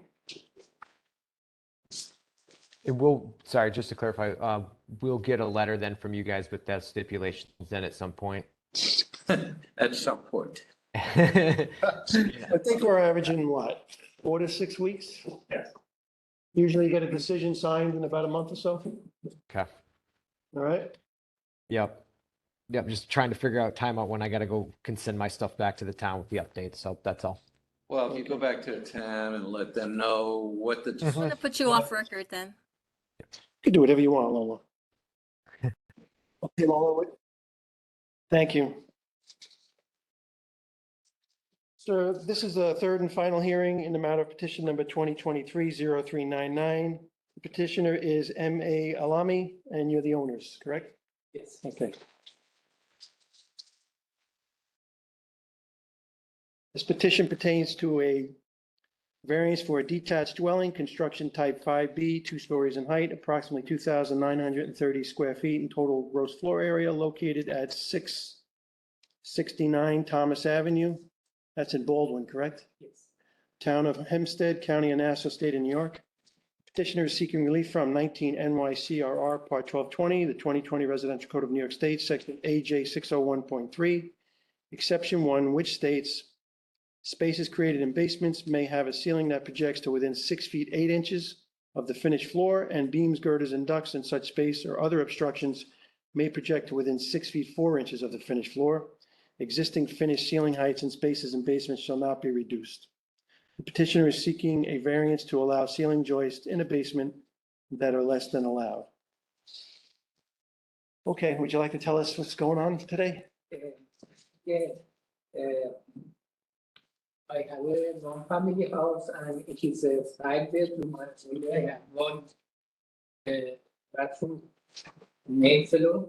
Okay, I find like this, the bathroom in the basement that is low ceiling basement. okay, But if I wanna pick it up the floor, it's gonna be a lot of money, like $100,000. If possible, I wanna keep as is. Okay. How did this all come about? But How did this issue come up? How did the town of Hempstead get involved? yeah, What happened to bring us here today? What was they come here and tell me I have to, were you doing any work on the house or no, they just knocked on your door and how did this all come about? What triggered? I don't know, it's come 5 years ago. Yeah, I Okay. don't know why they come. Oh, I have a pool like pool outside, Okay, up in the ground. That's why they come in and for that pool and then come to the house. okay. So they gave you a violation for Yes. a pool without a permit?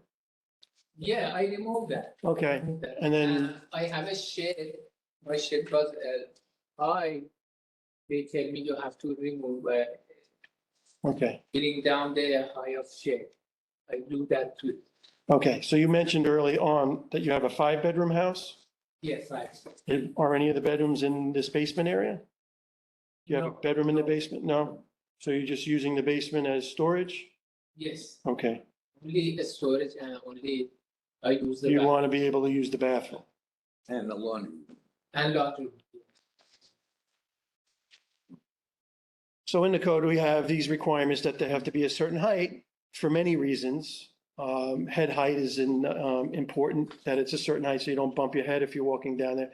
But there's also fire safety reasons that our fire officials can talk about where smoke billows up and then it's very low and you can't get out in an emergency. So if it's storage, it's different than habitable space. If you're habitating down there as a bedroom, you're sleeping, or if you're hanging out watching TV or something like that, it's a different use and it's very dangerous to have low ceilings.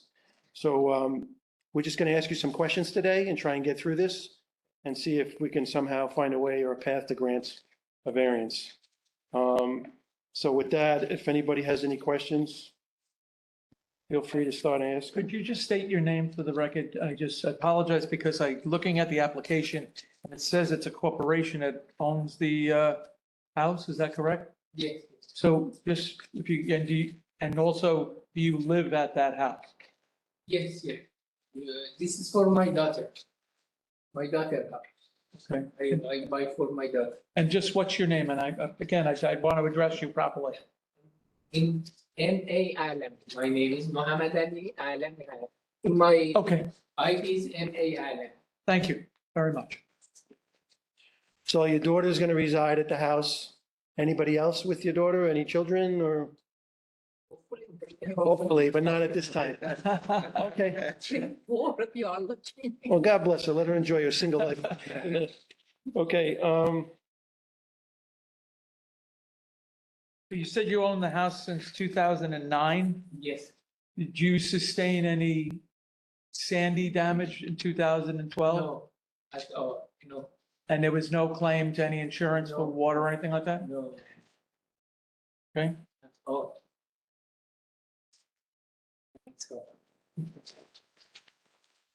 Did the town give you a notice of violation or did they, for the basement itself while they were questioning the pool? they give me a violation for bathroom. Okay, but you're not in court though, correct? Or, No, so they gave you a notice, just no. to, Yes, yes. okay. so typically with these situations, we like to have the architect or the engineer, the design professional, because we have very technical questions that we ask. The drawings are very nondescript, so there's information that I don't see here that I'd like to know. For instance, the depth of the floor framing, do we know what that is?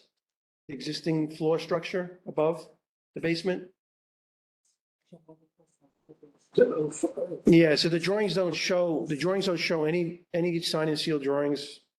We don't know who the design professionals are, but they did a little section When, through the basement and it shows 6'1" to 6'4" ceiling height. The variance is 6'3", Courtney. Now, are they seeking a 6'1"? 6'3" would be the minimum. 6'4".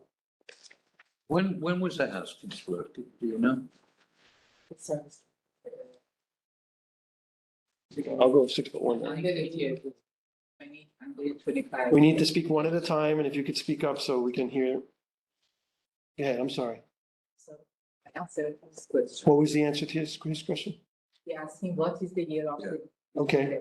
1925, something. Okay. It's a.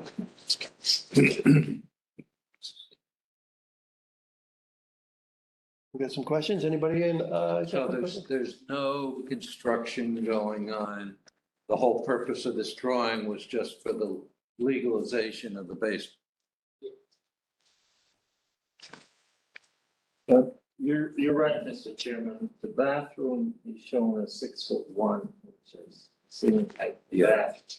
Elsewhere, it's a minimum of 6'3". A little over that. Now, this drawing shows a piece of the walls and a door being removed. Yes. They asked me to remove it. Yes. So I can do it. So that was the building, the code inspector that did that? Yes. You also have a letter that states that you would be okay with an egress window being installed in the basement? Okay, where in the basement would that be best suited to be installed? Where on the Yeah, plan? Here. Here. Could you guys describe where he's? Yeah, I planning? was just gonna do that. So I was gonna say, let the record show that Mr. Alami's talking about, what is that, the north? I don't get the exact place. Find it.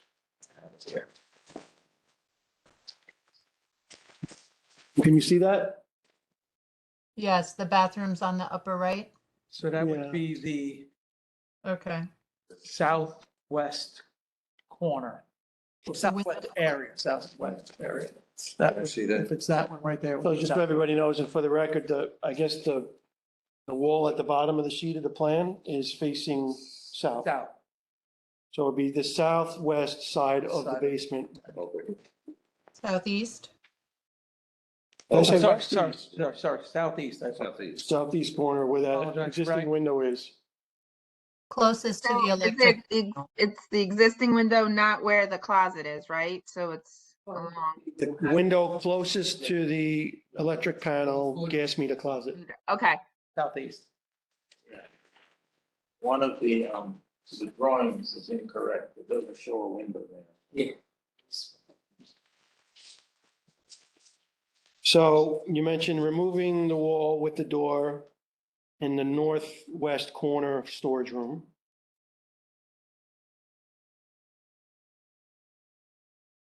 And then installing an emergency escape and rescue opening, window well type in the southeast corner of the basement in the finished storage area where the ceiling height is 6'3". The desire is to keep the bathroom and the laundry room. So to do that, you have to go under this low beam, which is, I have 5'8.5", 5'10", I'm not sure exactly the lowest point. We have some photos that show 68.5 inches, and then we have a plan that, Courtney, do we know what the, Oh, it's 68.5. Oh, that's the case. According to all the. There's one photo that shows 68.5 under. Yeah. That's the lowest point. That's the lowest move.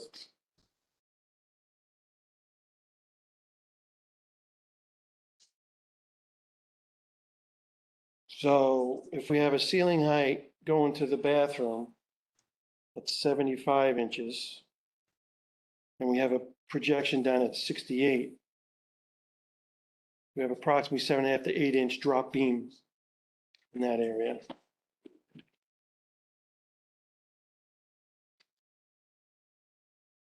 And then the column's in the way.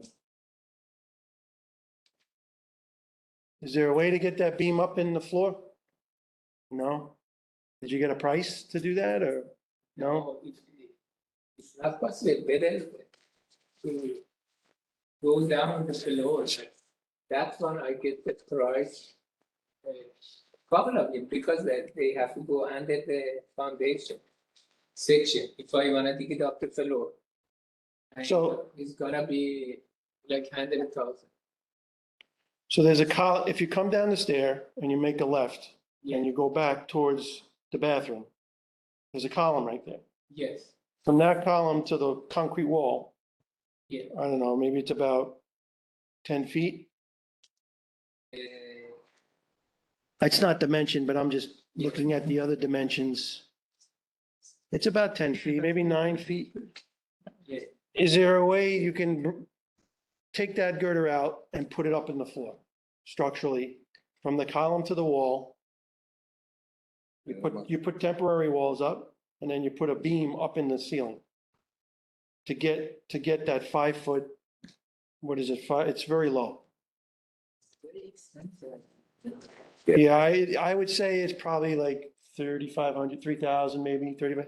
I don't, you don't need to increase the footing, just, up to, and here and then over here as well. Yeah, Yeah, I think this is all steel beam. you know what I'm saying? This This is is talking old about house. Yeah. putting it in the floor. It's if the house was built in 25, somewhere in that neighborhood, wonder what the beam itself is, because normally that would, I know it's a steel column in it I now. was gonna but it say, might it's have not a been locust post. I'm sure it's a steel beam.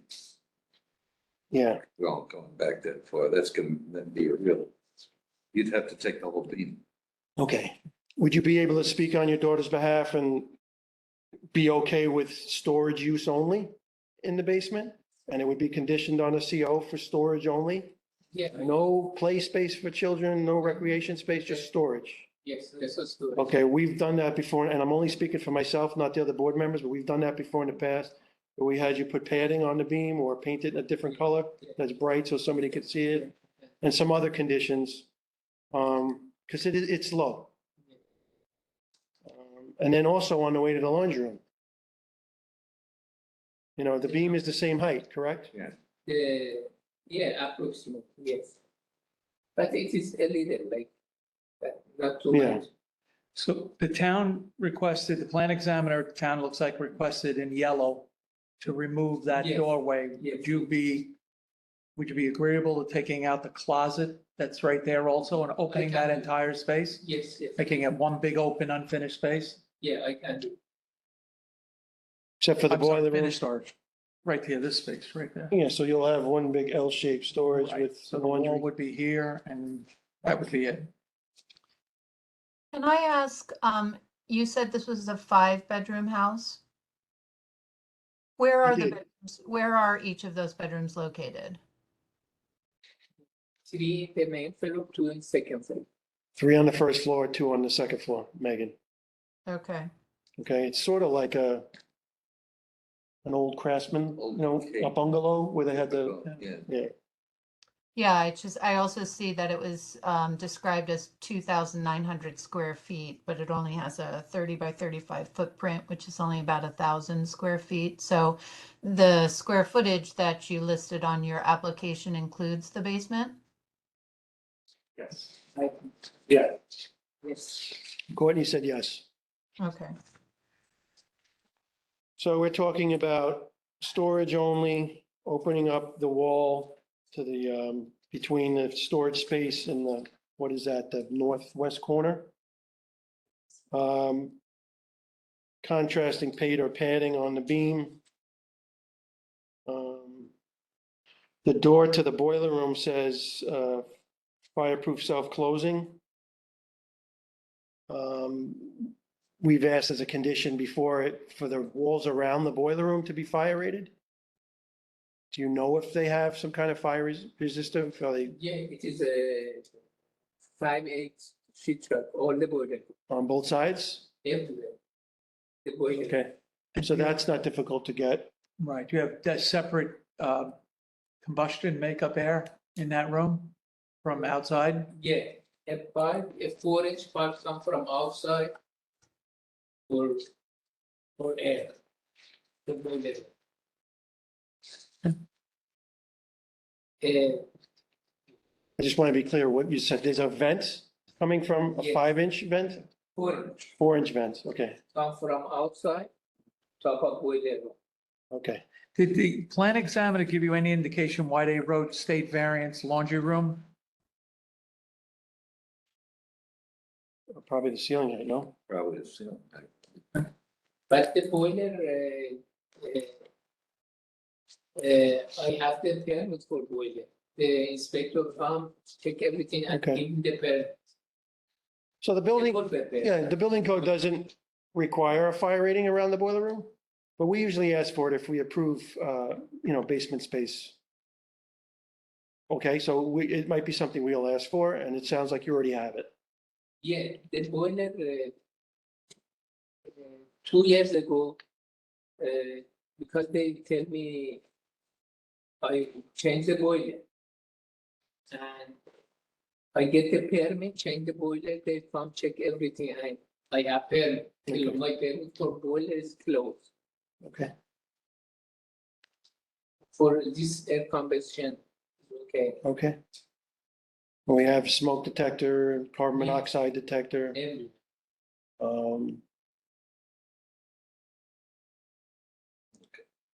What type of boiler? Is it gas or oil? it's gas. It's gas, okay. You guys have any questions?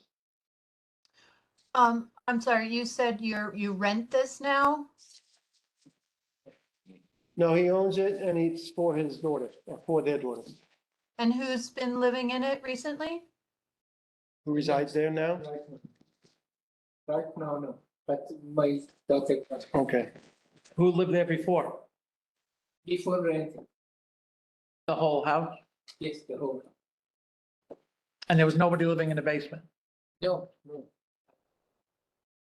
And I'm sorry, are you planning to remove the closet or the wall in the basement? We have the one plan that indicates removal of the wall into the finished storage room and the door. that's correct. And Yes. you're planning to do that? Yes, that was, And I asked for that closet to be removed also in that area. Okay. I have no further questions. which enhances the ability to bump your head on the beam. Yeah. But still, you'd be able to go out the means of egress. Yeah, yeah, If you make it there. yeah. Okay, Erica, any questions? Anybody else? I'm good, thank you. Good. Okay, we're going to talk this out and we'll call you back in. All right, thank you very much. Thank you so much.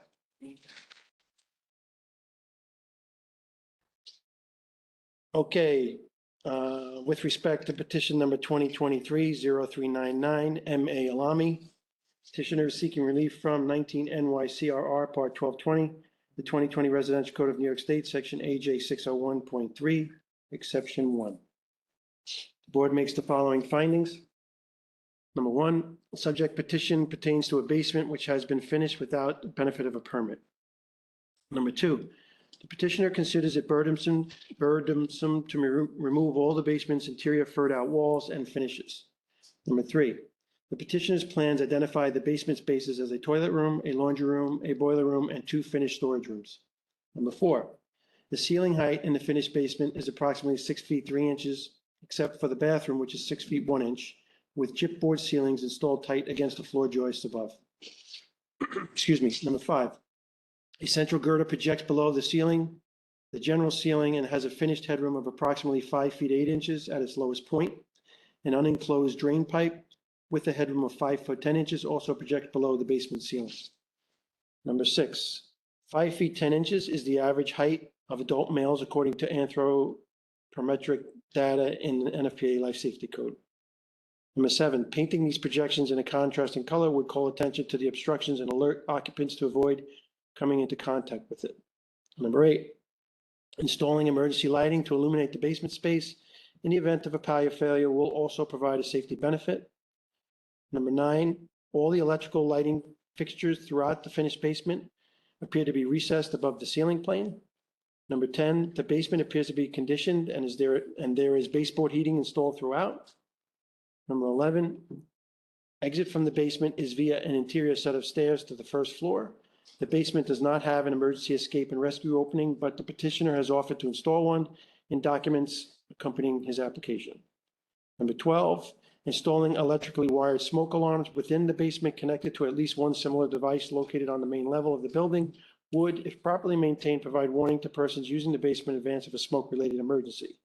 Number 13, a carbon monoxide detector is required at this level due to the presence of a gas boiler in the basement. So with respect to 19 NYCRR Part 1220, Section AJ 601.3, Exception 1, the board finds strict compliance with the provisions to the Uniform Fire Prevention and Building Code would entail practical difficulties or unnecessary hardship and would create an excessive and unreasonable economic burden and would be physically or legally impracticable. And the granting of this variance will not substantially adversely affect the Uniforms Code's provisions for health, safety, and security. Yes, sir. I'd like to add a little bit to one of the conditions. You want to add to the conditions which we haven't gotten to yet? Yeah, Okay, when we get to number 5. okay. Wherefore, it is determined that the application for a variance from the provisions of 19 NYCRR Part 1220, Section AJ 601.3, Exception 1, be and is hereby proposed to be granted with the following conditions. You said after number 3? 5. Number 5. Number 1, that electrically wired smoke alarms shall be installed, and maintained throughout the basement in accordance with Section R314 of the 2020 Residential Code of New York State and connected to at least one similarly maintained device located at the main level of the building. Number 2, that emergency escape and rescue opening in accordance with Section R310.1 of the 2020 Residential Code of New York State be installed in the basement at the southeast side of the foundation wall. Number 3, that the basement shall not be used for habitable space, including any cooking or sleeping, and this stipulation shall be imprinted on the certificate of compliance by the local permit issuing agency. Number 4, that the wall enclosing the northwest storage space, including the door and closet, shall be removed to create one large open space. Number 5, that all projections below the basement ceiling shall be marked or treated with contrasting color with padding provided on the edges to soften impact. I would like to add to that all piping below the ceiling covered with foam insulation. All piping below the finished ceiling Shall be covered. shall be covered with, what was the, something insulation? Foam insulation. Foam insulation. Should I say and similar material or just foam insulation? That's good. Okay, that's continuation of number 5. Yes. Number 6, that all ceiling mounted lighting fixtures in the basement shall be recessed. Number 7, that the emergency lighting shall be installed in the basement that will illuminate the overhead projections and the egress pathways. This emergency lighting shall supply a minimum of 15 minutes of illumination whenever electric power from a utility company is interrupted. Number 8, that the boiler equipment shall be enclosed within a minimum 1-hour fire resistance rating and suitably rated opening protectives to include interior wall dampers if needed for makeup air. And number 9, that the basement shall conform to all other applicable requirements of the Uniform Fire Prevention and Building Code, including but not limited to the requirements for carbon monoxide detection and stairway handrails. I need a motion to approve with these conditions. Andy, so moved. Can I get a second? I'll second it. Mr. Pavone, second. All in favor? Aye. Aye. Aye. Any opposed? Again, aye. Okay, all in favor? Motion is approved. Furthermore, it should be noted that the decision of this board is limited to the specific building and application before it as contained within the petition and should not be interpreted to give implied approval of any general plans or specifications presented in support of this application. Okay. Hearing is closed. Thank you, Lola.